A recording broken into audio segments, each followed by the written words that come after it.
کون تھا وہ پہلا شخص جس نے ویران مکہ آباد کیا؟ اور ہمیں کیوں ضرورت ہے سیرت کو سمجھنے کی؟ نحمدہ ونصلی ونسلم علی رسولہ الکریم، اما بعد فاعوذ باللہ من الشیطان الرجیم، بسم اللہ الرحمن الرحیم۔ سیرت نبوی در حقیقت اس پیغام الہی کا عملی نمونہ ہے جس کے ذریعے زندگی کے پیمانے بدل دیے گئے اور انسانوں کو اندھیروں سے نکال روشنی اور بندوں کی بندگی سے نکال کر اللہ کی بندگی میں داخل کر دیا گیا۔ اسی لیے سیرت کو سمجھنا، سیکھنا اور اس پر عمل کرنا ہر اس انسان کے لیے ضروری ہے جسے اپنی آخرت کی فکر ہے، کیونکہ اس کے علاوہ نجات کا کوئی تصور ہی نہیں۔ سیرت النبی کا آغاز کرنے سے پہلے تھوڑا سا پس منظر اس دور کا بیان کرنا چاہوں گی جس میں آپ صلی اللہ علیہ وسلم کی بعثت ہوئی۔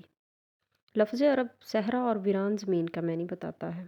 عہد قدیم سے یہ لفظ جزیرہ نمائے عرب اور اس میں بسنے والی قوموں پر بولا گیا۔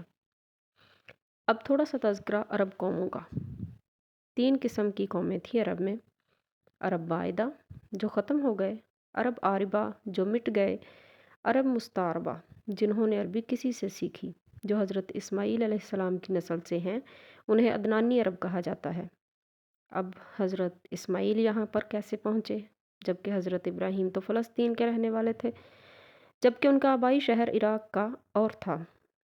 ایک بار آپ مصر تشریف لے گئے، فرعون نے آپ کی بیوی حضرت سارہ کو اپنے دربار میں برے ارادے سے بلایا۔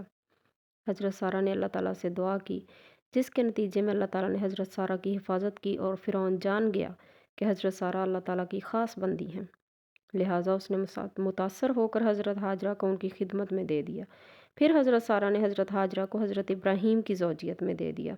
حضرت ابراہیم حضرت سارہ اور حضرت حاجرہ کو ساتھ لے کر فلسطین واپس تشریف لائے تو اللہ تعالیٰ نے انہیں حضرت حاجرہ سے ایک بیٹا عطا کیا جن کا نام حضرت اسماعیل علیہ السلام رکھا گیا۔ اب حضرت سارہ جو بے اولاد تھیں، ان کو بڑی غیرت آئی اور حالات نے ایسا رخ اختیار کیا کہ انہیں حضرت حاجرہ اور حضرت اسماعیل کو مکہ میں آباد کرنا پڑا۔ اب زمزم کی سٹوری انشاءاللہ اگلی ویڈیو میں۔ اللہ حافظ۔